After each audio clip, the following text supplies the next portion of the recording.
Salam alaikum, salut tout le monde, j'espère que vous allez tous bien et que tout se passe bien pour vous. Je reviens aujourd'hui avec une recette de tartelette au citron, un classique qui est apprécié par pas mal de personnes je pense. En tout cas si vous êtes fan de citron comme moi, vous allez apprécier cette recette. C'est une recette très simple à faire, comme d'habitude bien sûr, mais qui est vraiment délicieuse, vraiment. Alors j'ai testé plusieurs recettes de tarte au citron, mais je préfère celle-ci, on va dire c'est ma préférée. Donc j'ai commencé tout d'abord par mélanger le beurre, le sucre glace, la vanille. J'ai rajouté l'œuf par la suite. Alors j'ai utilisé cette méthode pour faire ma pâte sablée, mais vous pouvez très bien utiliser la méthode classique pour faire votre pâte. C'est-à-dire commencer tout d'abord par mettre votre farine, vous rajoutez le beurre et vous malaxez bien entre vos doigts pour bien faire rentrer le beurre et avoir cette texture sablée par la suite. Sinon, vous pouvez faire comme j'ai fait moi,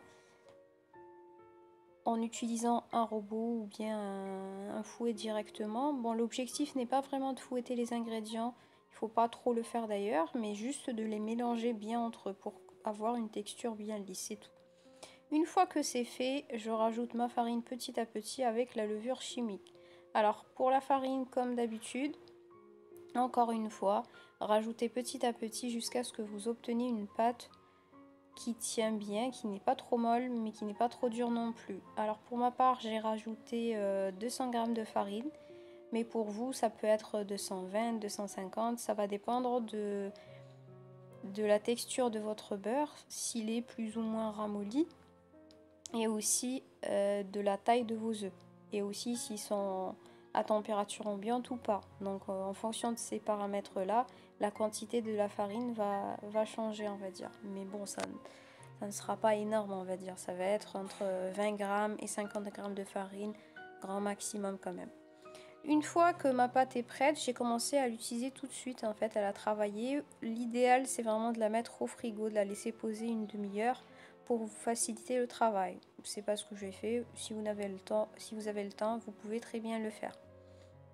Donc j'ai étalé ma pâte de cette épaisseur là. Une fois que j'ai fini de faire ça, bon, je vous conseille de découper d'abord votre pâte et de façonner par la suite vos tartelettes. Ne faites pas comme moi j'ai fait un petit peu à la va-vite, on va dire. Mais bon, c'est quand même... ça c'est quand même fait, on va dire. Mais c'est juste pour vous faciliter le travail. Coupez vos petits morceaux, après façonnez vos petites tartelettes en vous aidant du rouleau comme j'ai fait, ou sinon vous pouvez utiliser un couteau aussi, c'est vraiment à vous de voir. Alors une fois que vous avez fini de façonner vos tartelettes, vous les mettez au congélateur. Alors cette étape va permettre à votre pâte sablée de garder sa forme de tartelette pendant la cuisson. Alors ça, je sais pas si ça vous est déjà arrivé, mais parfois on prépare une pâte sablée et quand on la met à cuire, elle ne tient pas en fait, elle va tomber ou elle va changer de forme, on va dire. Et pour éviter justement ça, il faut mettre votre pâte au congélateur, qu'elle durcisse. Une fois qu'elle est bien dure, vous la mettez à cuire, ça va vous permettre de garder la forme que vous lui avez donnée au départ. Donc voilà, une fois que vous avez fini de bien façonner vos tartelettes, de les avoir mis au congélateur, vous les faites cuire dans un four préchauffé à 180 degrés jusqu'à ce qu'elles prennent une jolie couleur bien dorée. Ça va vous permettre après d'avoir le côté croustillant. Ne les laissez pas, on va dire, blanches, il faut bien les faire dorer, sinon vous risquez d'avoir une pâte sablée désagréable en bouche après la cuisson. Donc une fois que j'ai fini avec ça, j'ai préparé ma crème au citron. Donc j'ai commencé par mélanger les jaunes d'œufs avec le sucre et la maïzena. J'avais mis aussi à chauffer ma crème. Une fois qu'elle a bien chauffé, j'ai commencé à la rajouter tout doucement. Alors pour ma part, j'ai utilisé une crème, une préparation sans lactose. C'est pas de la crème liquide que j'ai utilisée, mais dans la recette de base, vous pouvez très bien utiliser de la crème. Donc j'ai mélangé tous mes ingrédients et j'ai remis à chauffer jusqu'à ce que j'ai obtenu une texture crème, comme vous allez le voir. Une fois que votre mélange commence à s'épaissir, vous le retirez directement du feu. Voilà, donc c'est la texture que vous devez avoir. Une fois que vous avez fini tout ça, vous rajoutez le jus de citron que vous avez pressé auparavant et vous mélangez bien.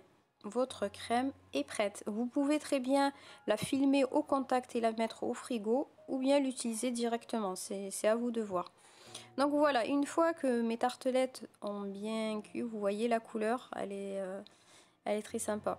Donc j'ai commencé à les remplir avec ma crème. Donc tapoter légèrement pour avoir une surface bien lisse. Alors une fois que vous avez fini de remplir les fonds de vos tartelettes avec la crème au citron, vous les mettez au frigo, laissez-les poser avant de les décorer et de les servir. Je vous conseille vraiment de les décorer juste avant de les servir, ça vous évitera les mauvaises surprises. À moins de faire une meringue où là vous la faites juste après cette étape-là. Pour ma part, j'ai décoré mes tartelettes de différentes manières comme vous le voyez, avec des mini meringues, des petites fleurs, des amandes, avec du citron, de la menthe et aussi du chocolat blanc, ce que vous voyez en forme de cœur. C'est du chocolat blanc auquel j'ai rajouté du zeste de citron qui est râpé grossièrement dans le fond de mon moule en silicone pour avoir cet effet moucheté qui rappelle la couleur jaune de ma crème au citron qui est assez sympa. Avec les quantités d'ingrédients que je vous ai donné, vous pouvez faire jusqu'à 6 tartelettes. Voilà une information qui peut peut-être intéresser certains au cas où.